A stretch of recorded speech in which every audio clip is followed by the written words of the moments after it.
supplement the video that we watched, and boy, that video was just packed full of information.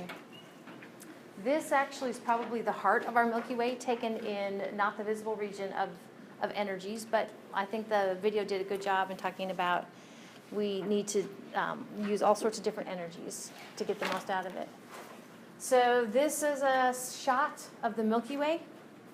Now remember, and I think we looked at kind of put into perspective what the Milky Way is earlier. The Milky Way is looking into the plane of our galaxy.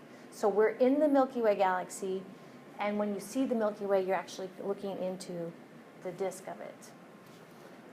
This emphasizes that the dark lanes that you can kind of see right here, okay, those dark lanes are not the absence of material, okay, but those dark lanes actually are what we call dark nebula.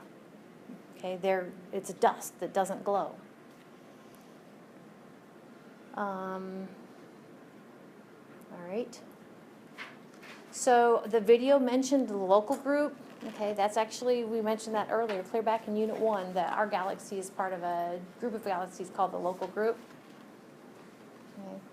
And then the video, I think, talked about the fact that only recently we've seen these small galaxies headed towards us. And so that's what your textbook is referring to, the large and small Magellanic Clouds. To me, I'm like, dude, why didn't you call them something with their name galaxy in them? Because that's what they are. They're just kind of irregular galaxies.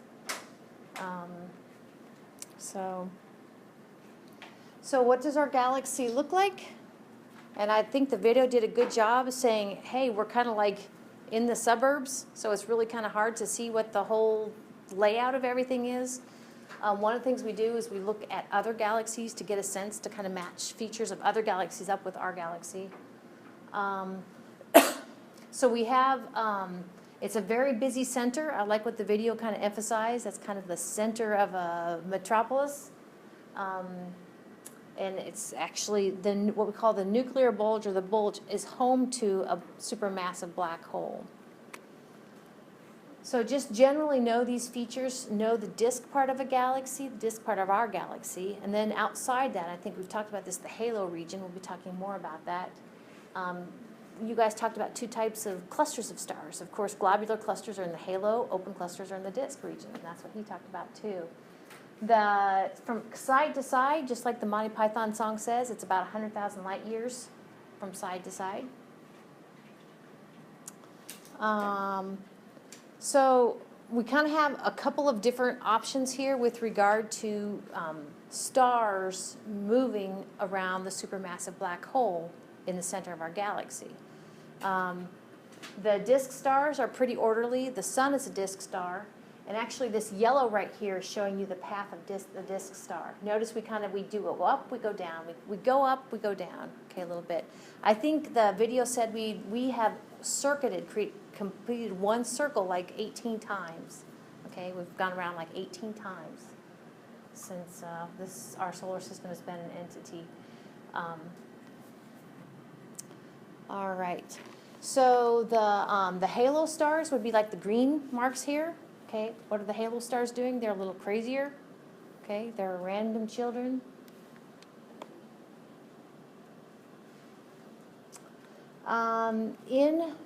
Let's see, I think it might be, well, in this unit of material, Unit 5, we're going to be talking about dark matter and dark energy. The thing about dark matter is that, well, it's coming up. So how do we know where the matter is, or where the mass is in our galaxy? Well, we use Newton's laws of motion. So we can get a fix on, I've heard it described, basically, I told you that the sun is circuiting the supermassive black hole. Everything has to go around, because if it was standing still, it would fall into the supermassive black hole. That's just it. We don't want to do that. So we can then use that motion to get a fix on what must be, where is the mass in our galaxy.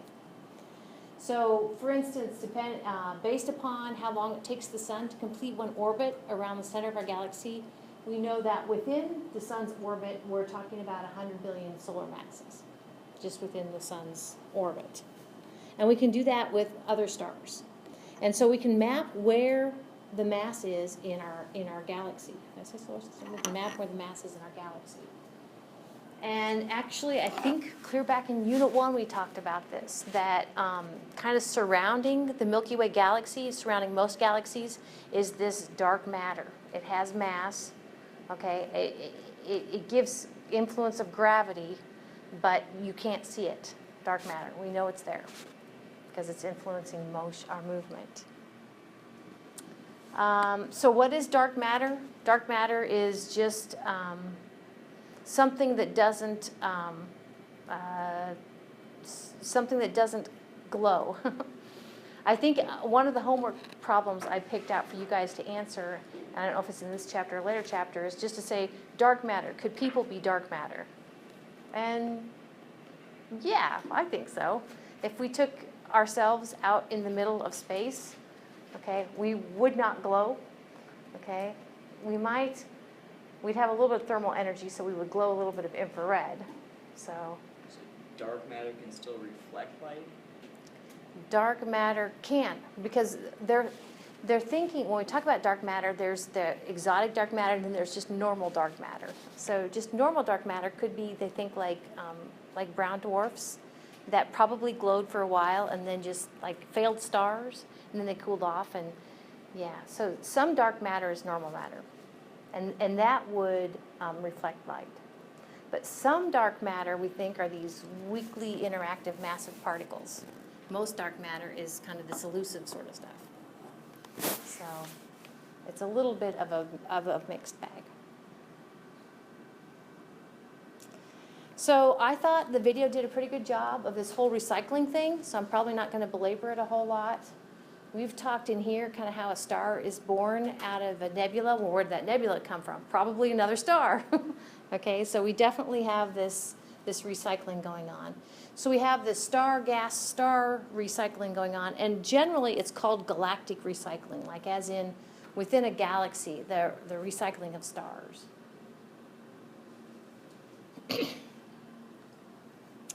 So you might recognize these as planetary nebula. Did I go planetary nebula? Okay. So that planetary nebula is and you guys answered this on your test earlier tonight. Planetary nebula is kind of the end of a low mass star. And then it ultimately has a white dwarf in the center. That is one way to give material back, galactic recycling. And then we talked about high mass stars have a little more exciting end than just planetary nebula. High mass stars actually blow up. Go out to supernova type 2. So again, this is just ways of getting material back to the galaxy so more stars can be born in that. So this is still part of the galactic recycling. In order for basically kind of the nubbin that wants to be a star and maybe a set of planets around it to begin contracting, it needs to cool down. This kind of, I think I actually might have a homework question about this. So, but read in your textbook, what you're looking at here is, this is the plane of the galaxy. That's the plane of the galaxy. This looks like a zit to me, totally like a zit. Does it look like a pimple to you? Okay. So this is the disk of the galaxy right here. Okay. And what it's just saying is that within the disk, there are energetic events that actually can explode material up, and then gravity brings that material back down. Let's see. So an important energy that we look for is actually radio waves. If you can find a signature, it's like a signature. If you can look in the 21 centimeter radio wave line and you find a patch of something, there's a good chance that that's a nebula. Okay, this fresh hydrogen where stars can be being born.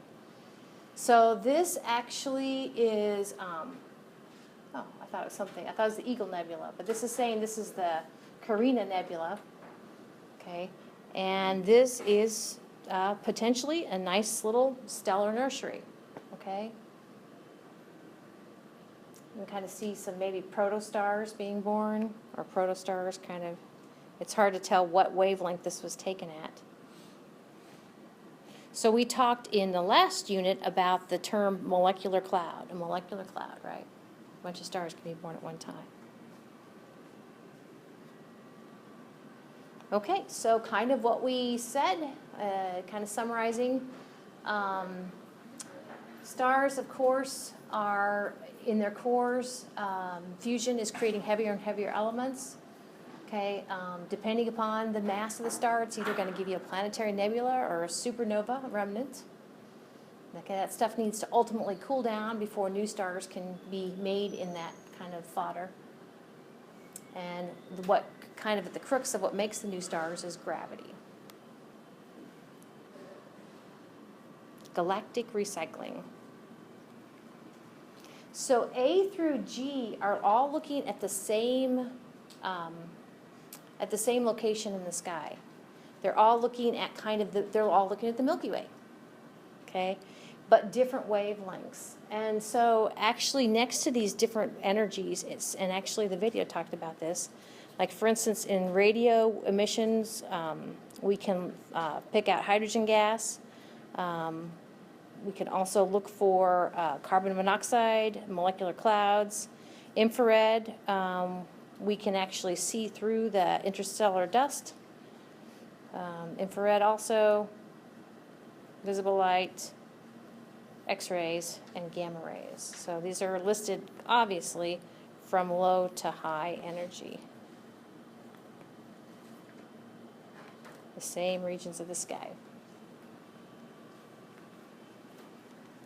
So just like the guy on the video reminded us, that massive stars live their lives quickly, and so actually within the disk you can have stars. That's why he said they stay in the disk, because basically they live their lives, they don't have time to migrate. Okay. So anytime you see something glow, it's got to be glowing for some reason. So actually, we can get these nebula that glow. They're stellar nurseries. We have hot stars that are ionizing the gas.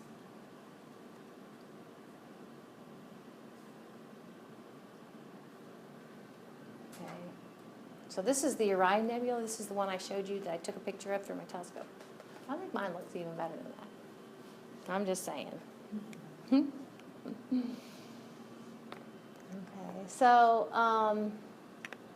so like the video said, I like what he said, because even though we're on a spiral arm, we're like on a spur, right? Not one of the major arms, but the spiral arms don't rotate. They don't stay like a rigid thing. Basically, stars are kind of moving in and out of the spiral arms, but that's where new stars are being born. So this is a look at Messier Object 51, M51. I think that's the Whirlpool Galaxy, I think. But like the guy said, this was looking at it face on instead of edge on. So, and in the spiral arms, of course, are where we see these hot OB type stars. And this one over here is kind of talking about density waves, the fact that in the video they talked about the Marquis de France or whatever, the bicyclists get kind of squished up and then they move on. Okay, those are little compression zones where the spiral arms would appear to be. So this is where one of the categories, if I say don't blame me, we actually have this population 2 for how they name this. The population 2 and population 1 stars. Population 1 stars are actually the younger generation. Okay. Let's see, is that right? No, population. Yeah. Okay. Population 2 are actually very old stars. So, like the video said, actually, when it comes time to classifying stars as young or old, in general, even though our disk has kind of an assortment of young and old, our halo actually has old stars. And that's consistent with one of the things we talked about recently in the last unit, When we talk about globular clusters, they're old stars. And where are they located? In the halo. So we can identify old stars by seeing that they are very low in heavy metals, or heavy elements. All right.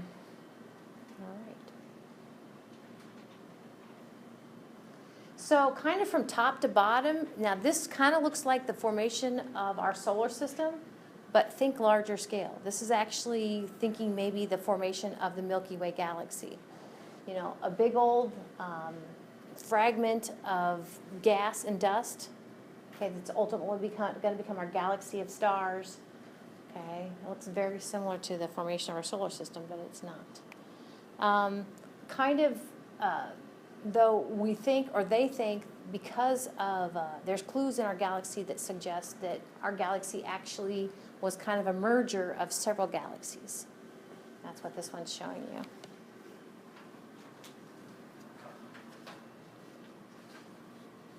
All right.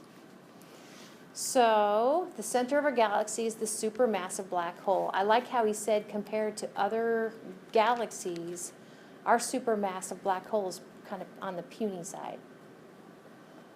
That's okay. If you're looking at the skies for stars, constellations, actually if you find Sagittarius, the teapot, I think I might have mentioned before, that you find the teapot in Sagittarius, you have found the center of our galaxy. So our galaxy is a very center of our galaxy, that the nuclear bulge, okay, the black hole is in the center, is a very busy place. Man, what did he say, like 11? Did he say 11 days, 11 hours? I don't know, but that stuff is just booking, okay, around that supermassive black hole. In fact, I have a slide here to kind of show you that they tracked stars like this to get a fix on what was the mass there.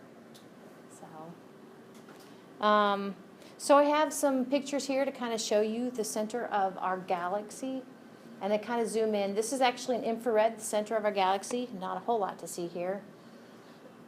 This is radio energy, and instead of, like you see, it's kind of zooming in from 200 light years to now 50 light years. Zooming in even more, still in radio. Here is actually on the slide when he talked about Sagittarius A star. Sagittarius A star is the supermassive black hole in the center of our galaxy. So actually it's Sagittarius A, and they don't use the word star. They actually just kind of put an asterisk up there.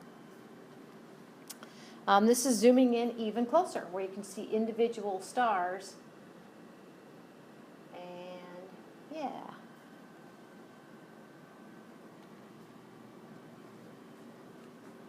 So there is, see, within 1,000 light years of the center, there's a cluster of several million stars orbiting very fast. So what they did is actually track, these little dots here are the locations of a star over the course of time. So they could get a fix on the motion of the star around Sagittarius A star and come up with a mass for the supermassive black hole. So from your textbook, and I would assume it's consistent with what they said tonight on the video, is the object, the supermassive black hole in the center of our galaxy, is about 4 million times the mass of our sun, and it's crammed into a volume about the size of our solar system. And when we talked about black holes earlier, we said that you can make a black hole out of anything. All you got to do is basically take matter and squish it down so it's not normal anymore. It fails with electron degeneracy, it fails with neutron degeneracy, and basically where it is, it tears a hole in the fabric of space and time. Sounds pretty serious. So the video kind of talked about different energies, and remember that actually X-rays are just short of gamma rays with regard to being energetic. A lot of heat is generated with this commotion. So these are the same pictures that I showed you before, just kind of close up.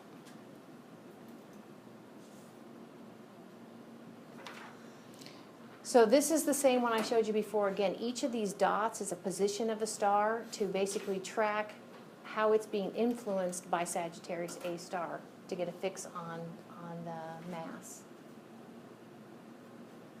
And what they're finding is that most galaxies have a black hole in their center. They think actually it's important for the galaxy to form. Is that the last slide? No? Oh, okay.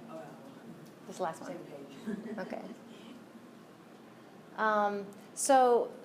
A few slides ago, in this slide too, it talked about black holes feeding, and actually that was in the news maybe a year ago or so, was that the supermassive black hole in the center of our galaxy, a star was kind of queuing up to, it was an accretion disk basically, queuing up to kind of fall in.